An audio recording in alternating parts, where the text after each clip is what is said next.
আসসালামু আলাইকুম। আশা করি ভালো আছেন সবাই। আমিও ভালো আছি আলহামদুলিল্লাহ। তো আমার প্রিয় ভাই বোনেরা, আজকে আপনাদের সাথে শেয়ার করব আমার বোকামির কিছু কথা। যে বোকামি হইল, আপনারা অনেকে কিন্তু আমাকে কমেন্টে বলছেন মামলা উঠাইতে না, তারপর আমি মামলা উঠাইছি। তো এখনও পর্যন্ত বলে নাই যে বাবুরে স্কুলে ভর্তি করো বা ভর্তি করবো, এই ধরনের কোনো কিছু বলে নাই। তো আমার মামা এখন বলতেছে বাবুরে নিয়ে যাওয়ার জন্য এখানে কথা বলবো আমার সাথে। তো এখানে মামার ওইখানে যাইতেছি, দেখি যে কি বলে। এখনো পর্যন্ত বাবুরে ভর্তি করে নাই। মামলা তো আমি কবেই উঠেছি, ঈদের আগে মামলা উঠে নিছি। তা এখনো পর্যন্ত কোনো তথ্য দেয় নাই যে বাচ্চা স্কুলে ভর্তি করব না মাদ্রাসায় ভর্তি করব না কি করব, কোনো কিছু বলে নাই। আর টাকা পয়সা এই পর্যন্ত চাইরে না, পয়সাও দেয় নাই, টাকা তো দেয় না, দেয়ও নেই।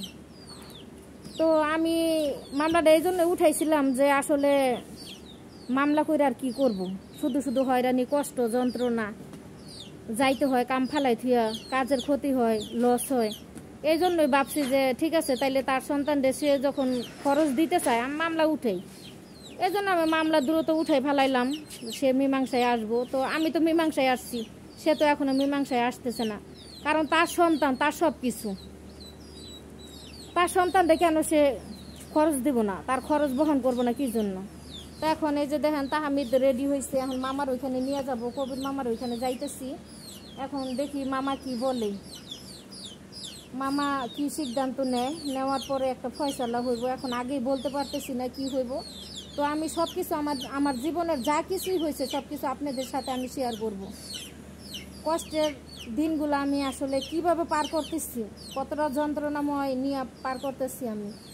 তো আমার ছেলেটা আপনারা দেখো বুঝতে পারতেছেন যে ওর ভিতরে অনেক কষ্ট, যে ও বাবার ভালোবাসা পায় না, বাবার সাথে কথা বলতে পারে না। ও বয়স এই 15 আগস্টে 9 বছর গেছে, সরি 8 বছর গেছে, 15 আগস্টে 8 বছর গেছে, 9 বছর চলতেছে, 9 প্রায় শেষের দিকেই, তো কয়েক মাস হয়ে গেল।